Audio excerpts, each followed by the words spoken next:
de guerrero está vuelta hacia el palacio como un caballero de la tabla redonda.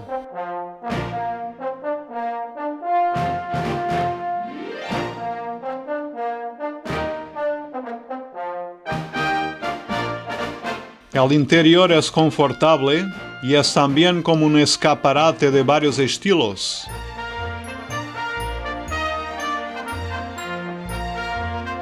Una de las características del palacio es la influencia oriental y, entre otras, las garitas que se pueden ver desde lejos.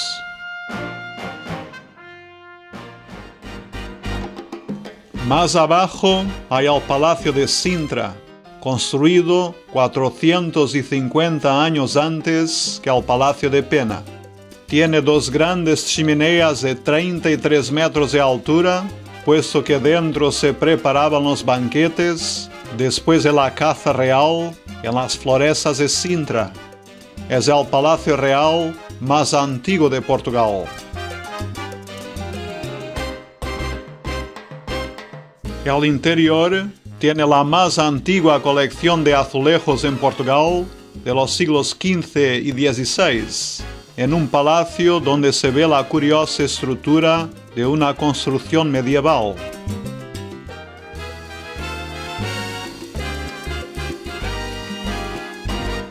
Toda la corte tenía aquí palacios. Muchos son hechos en un estilo muy particular, muy bien integrados en la variedad y originalidad de la vegetación. Tenemos aquí miles de plantas diferentes, algunas de las cuales difícilmente se encuentran en otras partes en Europa.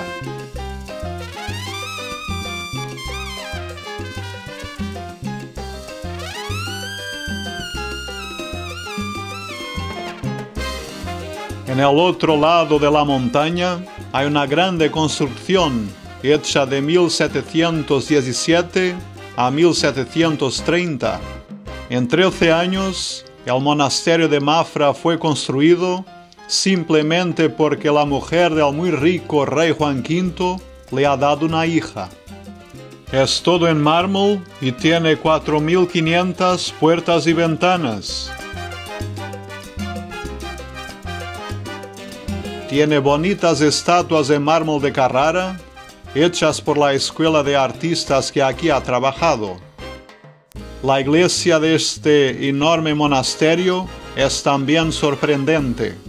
Es inspirada en la iglesia de San Pedro en Roma y es toda en mármol de varios colores. La acústica es excelente y para inaugurar la iglesia hubo una misa que duró 24 horas.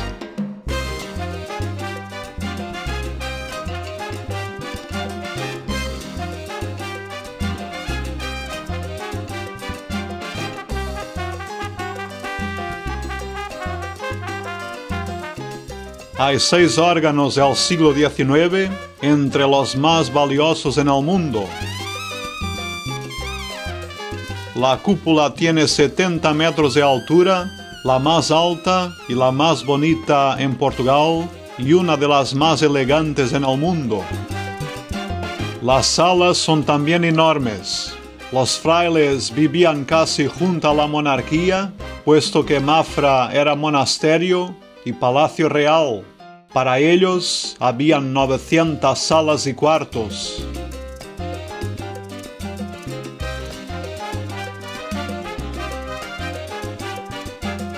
El palacio de Queluz fue hecho en el siglo XVIII para sustituir el palacio real destruido por el terremoto. Es directamente influenciado por Versalles, puesto que el artista encargado de la decoración era francés y hizo también los planes de los jardines.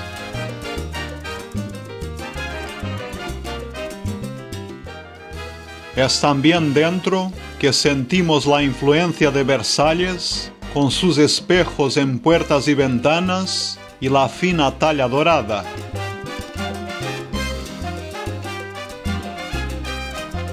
El interior tiene una decoración conveniente a un palacio de veraneo y donde la corte podía disfrutar de las bellas artes.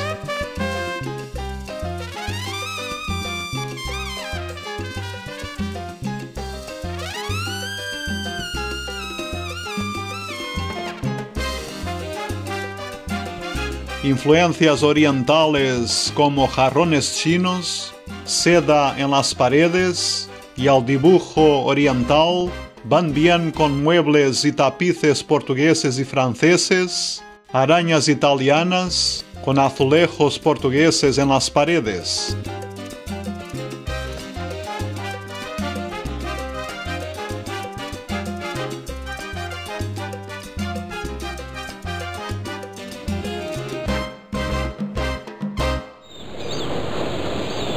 Y aquí estamos en la costa. Nuestra primera visita será el lugar donde termina la montaña de Sintra, abruptamente en el mar. Es el Cabo de Roca, el punto más occidental del continente europeo, el lugar donde termina la tierra y el mar empieza. Este es el punto más cerca de América en el continente europeo. Fue llamado el Magnífico Cabo por los romanos y era donde pueblos muy antiguos venían a venerar el sol poniente. Hay docenas de kilómetros de buenas playas junto a Lisboa y empezamos por la que se queda junto al Cabo de Roca, llamada de Guincho. Es una playa siempre con bastante viento, buena para deportes de plancha, con la montaña como escenario.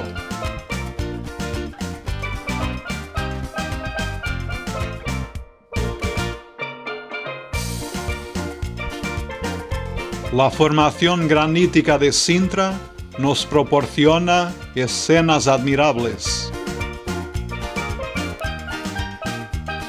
Al norte de la montaña hay la playa de Ericeira. Es un lugar donde la fuerte brisa nos llena los pulmones de un aire fresco y cargado de yodo.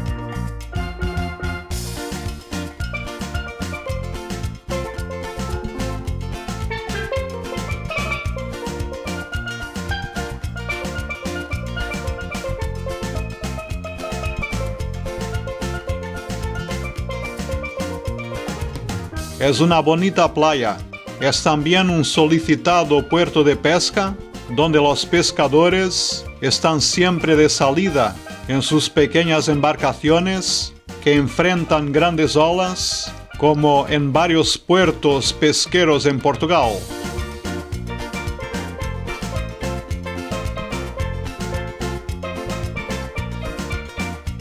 Los barcos de pesca son tradicionalmente pequeñas embarcaciones de colores relucientes, con influencias de los que usaban antiguos pueblos marítimos, como fenicios, griegos y cartagineses, que llegaron a la costa portuguesa hace millares de años.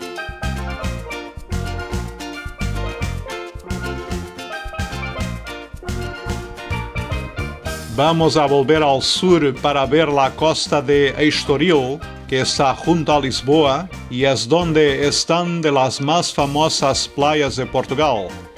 Aquí, los pescadores también se mezclan con los bañistas en una armonía que se conforma con la tranquilidad de la bahía.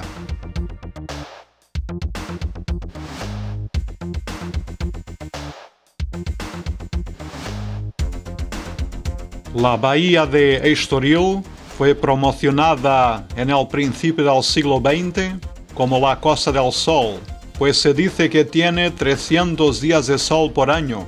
Es un microclima de Portugal con una suave temperatura en todo el año.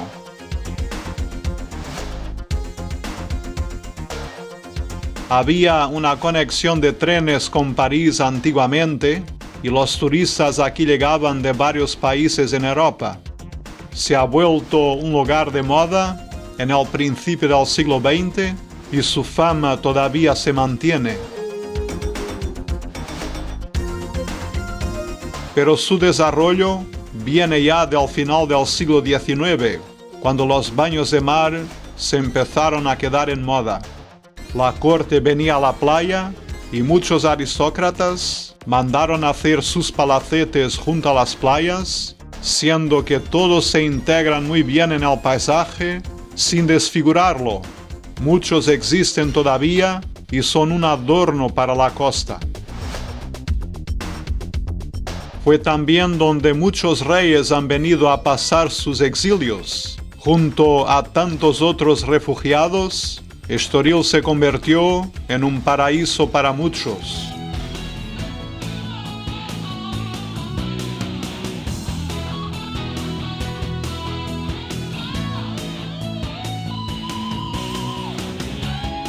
Hacia el sur hay centenas de kilómetros de buenas y calientes playas, pero nos vamos a quedar junto a Lisboa para ver otra muy típica llamada Sesimbra.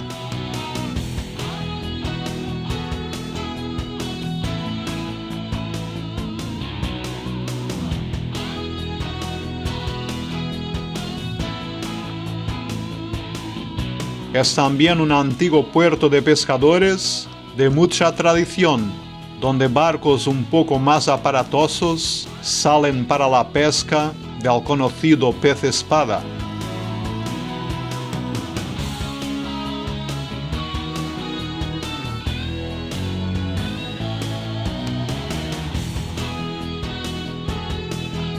Esta playa está también junto a otra montaña. Es la montaña de Arrábida, con una magnífica vegetación y una espléndida costa.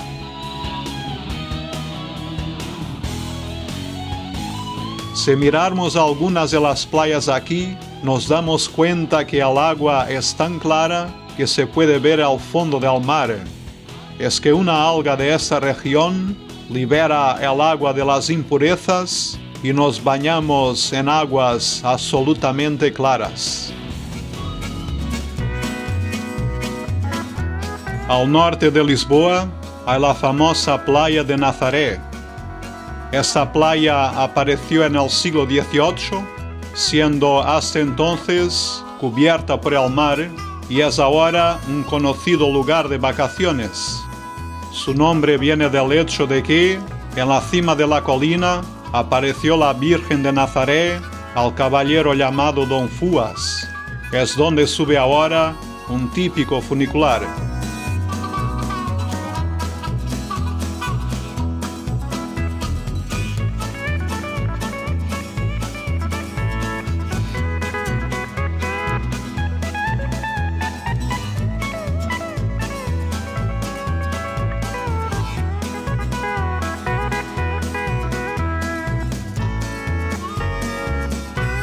En la playa se confunden las redes de los pescadores con los playeros, y estos con el pescado que también seca al sol.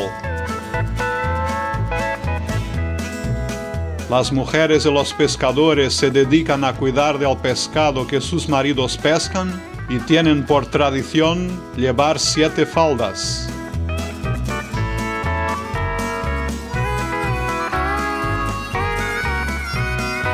Además de hacer una bonita artesanía, esperan a sus maridos sentadas a la puerta de sus casas.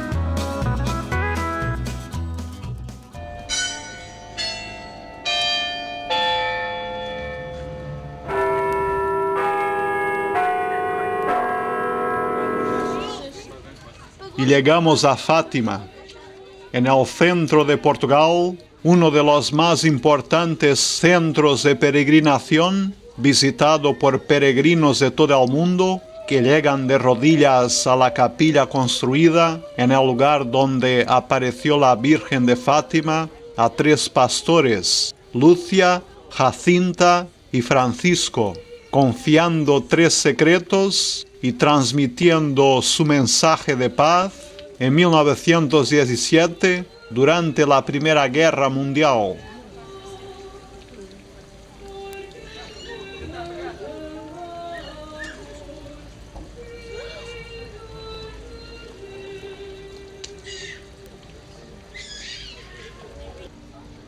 Todos llegan en la esperanza de conforto espiritual, incluso para cumplir una promesa.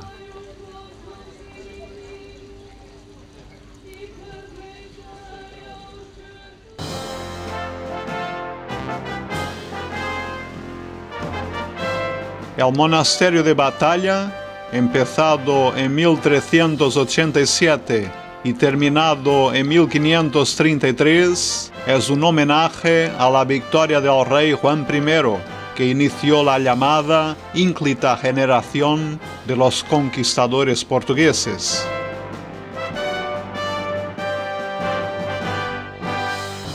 Una de las obras maestras del gótico en Portugal, donde admiramos uno de los más altos templos del país, con 80 metros de sobrias y elegantes líneas, irguiéndose la nave central a 33 centenarios metros de altura. Hecho con el calcáreo dorado de la región, este templo sigue la austeridad impuesta a los templos cistercienses.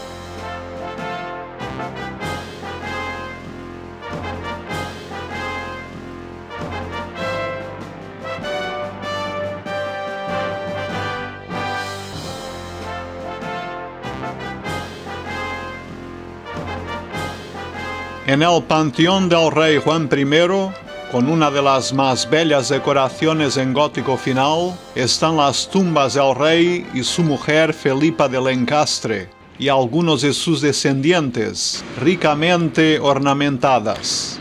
Ellos han traído nuevos mundos a Europa y han llevado los europeos al Nuevo Mundo.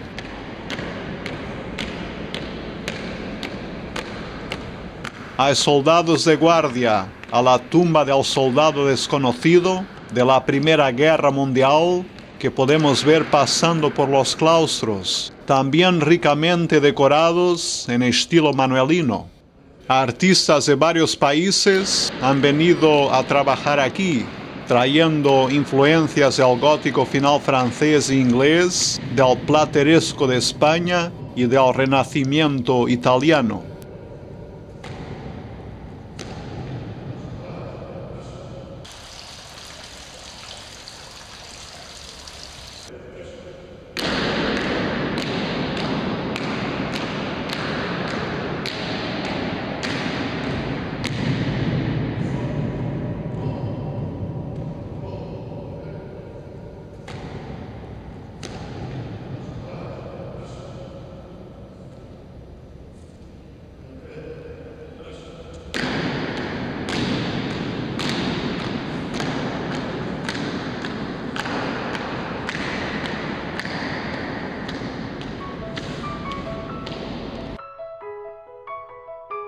Construido de 1148 a 1222, el monasterio de Alcobaça tiene